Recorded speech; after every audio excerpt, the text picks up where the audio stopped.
이게 이해가 될지 모르겠는데 예전에 이제 제가 고등학교 다닐 때 저는 사실 이렇게 규칙을 깨는 스타일은 아닙니다. 저는 굳이 말한다면은 그닥 그게 중고등학교 학창 시절 생각을 해보면 거의 눈에 띄지 않는, 그러니까 우리 반에 그런 애가 있었어? 그러니까 아무도 이렇게 기억을 못하는.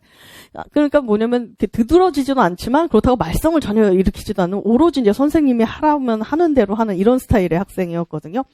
그렇기 때문에 중고등학교 때도 그닥 제가 막 일탈을 하거나 이런 건 별로 없었어요. 근데 다만 한 2번인가 한 3번 정도, 흔히 말하는 자율학습이나 이런 걸 빼먹고 이제 놀러 가는 게 제가 고등학교 3년 동안 한 3번인가 있었던 걸로 기억을 해요.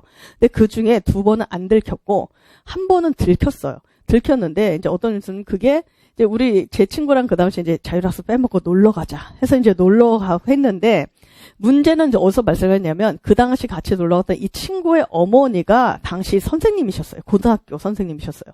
그러니까 이분이 너무 초기 이제 많이 발달을 하신 거죠. 그러니까 뭔가 제 친구가 이제 평소와 약간 다르다 해서 이분이 이제 약간 이제 초기 이상해서, 그래서, 이제 아이하고 이제 연락을 하려고, 아니다. 자율학습을 빼먹은 게 아니라 도서관 가서 공부한다고 해놓고 그러고 나서 딴 데 놀러 갔던 것 같습니다. 그러니까 제 친구 어머니가 그런 이제 독서실에 전화를 해본 거죠. 걔가 있는지 없는지. 근데 걔가 이제 없잖아요. 그러니까 이제 그 어머님 이제 베테랑이시지 않습니까? 얘가 이제 독서실에 가서 공부한다고 엄마한테 거짓말 치고 이제 놀러 갔구나. 이제 완전히 딱 감을 잡으신 거죠. 근데 그날 저랑 같이 공부한다는 걸 아셨기 때문에 그 어머니께서 우리 어머니한테 전화를 하신 거예요.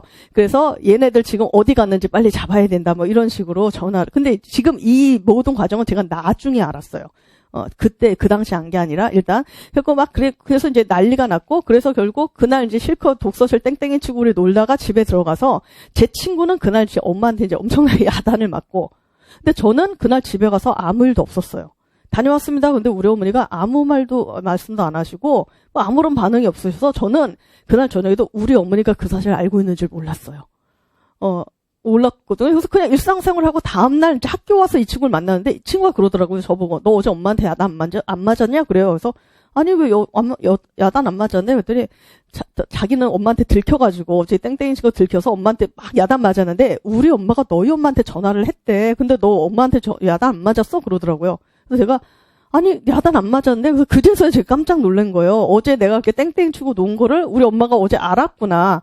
근데 왜 우리 엄마가 나한테 야단을 안 쳤지라는 생각이 드는 거죠. 왜냐하면 우리 어머니가 야단을 안 치는 스타일이 아니거든요. 평소에 우리 어머니가 되게 잔소리가 많고 뭐만 조금 이렇게 하면 막 야단치고 하시는 스타일이라 이건 어떻게 보면 엄청난 사건이잖아요.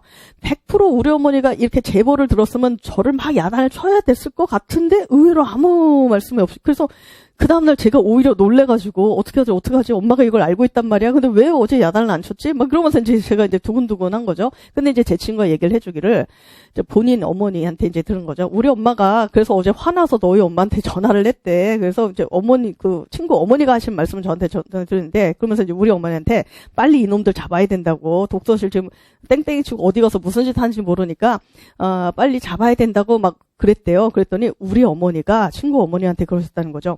왜 그렇게 아이들을 못 믿으시냐고. 아이들이 뭔가 그러면 뭐 할 일이 있어서 그랬겠지. 왜 100% 얘네들이 독서실 안고 딴 데 갔다고 해서 얘네들의 나쁜 행동을 했을 거라고 생각을 하시냐고. 나는 그 우리 애를 믿는다고. 뭔가 할 일이 있어서 그랬겠죠. 이러셨다는 거죠.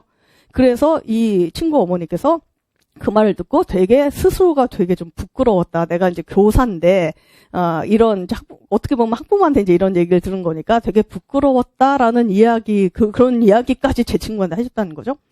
그 얘기까지 친구가 저한테 해줬어요. 제가 그때 엄청나게 충격을 받았던 기억이 나요. 왜냐면, 그때가 고2 때였는데, 그날까지 전 단 한 번도 우리 어머니가 저를 믿는 줄 몰랐어요. 항상 우리 어머니는 저를 의심한다고 생각을 했어요. 왜냐면 끊임없이 잔소리를 하고, 끊임없이 넌 이걸 해야 된다, 저걸 해야 된다, 이러기 때문에, 저는 100% 우리 어머니는 나를 불신을 하고, 나를 못 믿는 거라고 생각하고, 항상 야단치는 거라고 생각을 했는데, 근데, 그리고 이 친구의 입을 통해서 들은 게 뭐냐면, 우리 어머니는 친구 어머니에게 믿는다라고 이야기를 하고, 그 다음에 오히려 그냥 그걸로 덮고 더 이상 나를 추궁을 안 하고 넘어갔다는 거죠. 그때 되게 충격을 받고, 그럼 내가 잘못 알고 있었나라는 생각을 했던 기억이 나요. 나는 그동안 우리 엄마가 날 못 믿는 줄 알았는데, 그게 아니라 엄마가 나를 믿고 있었다는 건가? 이런 생각이 들었던.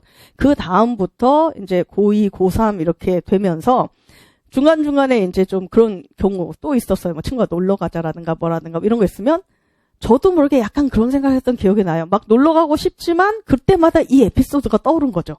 그래서 그래도 엄마는 내가 지금 고3이라서 공부할 거라고 생각을 하는데 날 믿고 있는데 그렇다고 또 여기서 그렇게 땡땡을 치고 놀러 가면 이건 좀 안 되는 거 아닌가? 뭐 이런 생각을 좀 했던 기억이 나요. 지금 와서 생각해 보니까 이게 바로 뭐냐? 일종의 약간 내적인 사회 통제가 생겼던 게 아닌가라는 생각을 한다는 거죠.